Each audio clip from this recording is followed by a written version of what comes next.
আসসালামু আলাইকুম, মোটিভিদ্যার পক্ষ থেকে আপনাদের স্বাগতম। আজ আমরা এই এমসিকিউটা সমাধান করব। এই এমসিকিউটা বলছে হচ্ছে একটা মূলত ধারার এমসিকিউ। এখানে বলছে যে 1/√2 1√2 এত এত এত ধারাটির হচ্ছে কোন পদ 8√2। কোন পদ 8√2? আমাদের হচ্ছে একটা জিনিস মাথায় রাখতে হবে যে হচ্ছে আমাদের প্রথম কাজ হবে এটা হচ্ছে কি ধারা সেটা নির্ণয় করা। এটা হচ্ছে সমান্তর ধারা নাকি গুণোত্তর ধারা নাকি অন্য কোনো ধারা। এখন এই ধারাটা যদি আমরা নির্ণয় করতে যাই কি করতে হবে, যে দ্বিতীয় পদ ভাগ হচ্ছে প্রথম পদ, এই দ্বিতীয় পদ ভাগ প্রথম পদ, অথবা দ্বিতীয় পদ বিয়োগ প্রথম পদ। যদি বিয়োগ করে যদি একই হয়, সবগুলা বিয়োগফল যদি একই হয় তাহলে আমাদের বুঝতে হবে সমান্তর ধারা। যদি ভাগ করে একই হয়, অনুপাতগুলো একই হয়, তাহলে আমাদের বুঝতে হবে গুণোত্তর ধারা। তাহলে আমরা প্রথমে বিয়োগ করি 1 - 1/√2। তাহলে কত হয়, এখানে হয় লসাগু √2, তাইলে √2 - 1, বা এটা একটা ধরলাম। এটা থেকে এটা বিয়োগ করি যদি কত হয়, √2 - 1। এখানে কিন্তু আলাদা আলাদা হলো, এখানে √2 - 1/√2 আর এখানে √2 - 1। তার মানে আমাদের বিয়োগ করি একই হবে না, তার মানে আমাদের হবে এটা হচ্ছে গুণোত্তর ধারা। কিভাবে দেখাই হচ্ছে, এটা ভাগ করি যদি 1 ভাগ হচ্ছে 1/√2, তাহলে ভাগ করলে কত, 1 গুণন এটা যদি গুণ করি তাহলে এটা উল্টায় যায়, উপরে হয় √2 নিচে হয় 1, তাহলে হয় √2। আর এটা যদি গুণ করি যদি √2 গুণন হচ্ছে 1 সমান হচ্ছে √2, সরি এটা হচ্ছে √2 ভাগ 1, তাহলে হচ্ছে √2। তাহলে আমাদের ভাগফলগুলো অনুপাতগুলো একই হচ্ছে, দ্বিতীয় পদ ভাগ প্রথম পদ একই হচ্ছে। সুতরাং হচ্ছে আমাদের এটা বলতে পারি এটা একটা গুণোত্তর ধারা। এবার বলছে গুণোত্তর ধারাটির কোন পদ 8√2, মানে আমাদের গুণোত্তর ধারার এইরকম করে যাইতে যাইতে যাইতে এক সময় একটা পদ বের হবে যে পদটার মান হচ্ছে 8√2। এখন এখানে বলছে নবম পদ না দশম পদ 11 নাকি 12তম পদ হচ্ছে 8√2। আমরা এই অঙ্কটা সমাধান করব। এখানে আমাদের সূত্র জানতে হবে। আমাদের প্রথম কাজ হচ্ছে প্রথম পদ এবং দ্বিতীয় পদ বের করা। একদম আমি সিকিউ স্টাইলে হচ্ছে মানে লিখিত স্টাইলে অঙ্কটা সমাধান করব, এবং হচ্ছে সহজ ভাষায় আপনারা দেখে বুঝতে পারবেন। তাহলে প্রথম পদ এ সমান সমান কত, 1/√2। আপনি যদি এটা প্রথম ধরেন এটা দ্বিতীয় পদ, এটা প্রথম ধরলে এটা দ্বিতীয় পদ, এরকম করে ধরতে হবে। এবং হচ্ছে সাধারণ অনুপাত, আমাদের সাধারণ অনুপাত, আর যদি আমরা সমান্তর দ্বারা হইতো তাহলে সাধারণ অন্তর লিখতাম। সাধারণ অনুপাতকে আর দ্বারা প্রকাশ করা হয়, তাহলে সাধারণ অনুপাত কত হয়, √2 হয়। আমরা একটু আগে দেখলাম সাধারণ অনুপাত বের করা। একটা দ্বিতীয় পদ ভাগ প্রথম পদ, এটা এসেছিল মূলত 38তম বিশেষ পরীক্ষায়। এখন বলছে যে কোন পদ 8√2, তাহলে ধরি না আমরা জানি we know n-তম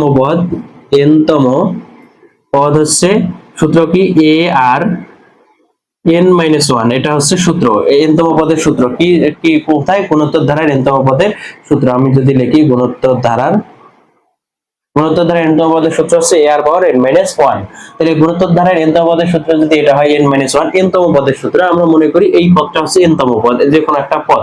তাহলে n এর মানটা বের করলে আমরা বুঝতে পারবো যে এই পদটা কততম পদ। সুতরাং শর্ত মতে a r n-1 সমান হচ্ছে 8√2। আমাদের আমরা ধরলাম n-তম পদ, n-তম পদের মান বের করলে আমাদের বের হবে এটা কততম পদ। তাহলে এর মান কত, এর মান হচ্ছে 1/√2 ইনটু আর এর মান কত, আর এর মান হচ্ছে √2, পাওয়ার কত n-1 সমান হচ্ছে 8√2। আমরা অনেকে হচ্ছে √2 বা রুট দেখলে হচ্ছে ঘাবড়ায় যাই যে এগুলো কেমনে করব। দেখেন এখানে উপরে হচ্ছে √2 এর পাওয়ার হচ্ছে n-1, আমি একটু ভাঙায় ভাঙায় করাই দেই, আর নিচে হচ্ছে √2 আর হচ্ছে 8√2। এই √2টা যদি এই √2 এখন এটা এই √2 পাওয়ার, এই √2 পাওয়ার কত হচ্ছে, এই √2 পাওয়ার হচ্ছে n-1 আর এই √2 পাওয়ার হচ্ছে 1, এই √2 পাওয়ার কত 1। তাহলে আমাদের দুই সূচকে পড়ে আসছে কি, যে আমাদের বেস যদি একই হয় তাহলে আমাদের পাওয়ারগুলো ভাগের সময় হয় বিয়োগ, গুণের সময় হয় যোগ। তাহলে √2 পাওয়ার কত হয়, √2 পাওয়ার হয় n-1, আবার এই পাওয়ার হচ্ছে -1, তাহলে কত হলো n-2। একদম একবারে লিখতে পারি n-2 সমান হচ্ছে 8√2।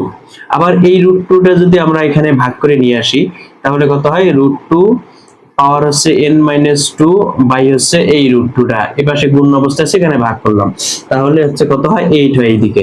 আর এখানে কত হয়, √2 এর পাওয়ার হচ্ছে কত হচ্ছে 3।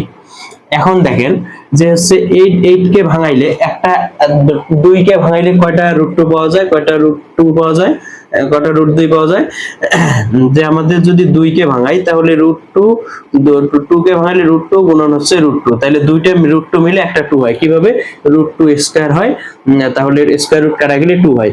একটা 3 কে ভাঙাইলে কয়টা √3 পাওয়া যায়? দুইটা √3 পাওয়া যায়। একটা 3 কে ভাঙাইলে দুইটা √3, একটা 5 কে ভাঙাইলে দুইটা √5, একটা 7 কে ভাঙাইলে দুইটা √7 পাওয়া যায়, কারণ দুইটা √7 মিলে হয় স্কয়ার রুট কাটা গেলে আমাদের দুইটা পাচ্ছি।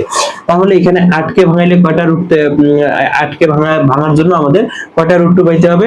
8 কে ভাঙার জন্য আমাদের পাইতে হবে হচ্ছে √2 গুণন √2। তাহলে এখানে কয়টা হলো? এখানে 2 হলো। তাহলে এখানে হচ্ছে √2 গুণন হচ্ছে √2, তাহলে 4টে √2 মিলে কত হলো? 4টে √2 মিলে হলো 2 2 4। তাহলে 8টা √2 মিলে কত হবে? 8টা √2 মিলে হচ্ছে 2 2 4, আবার হচ্ছে গুণন 2 গুণন 2, 2 2 4, 4 2 8। তাহলে আমাদের কয়টা? 6টা √2 মিলে হচ্ছে গুণন 2 গুণন √2। তাহলে আমাদের এটা আমরা এখন যদি একটু বুঝতে সমস্যা আছে, পড়ার সময় ঠিক হবে।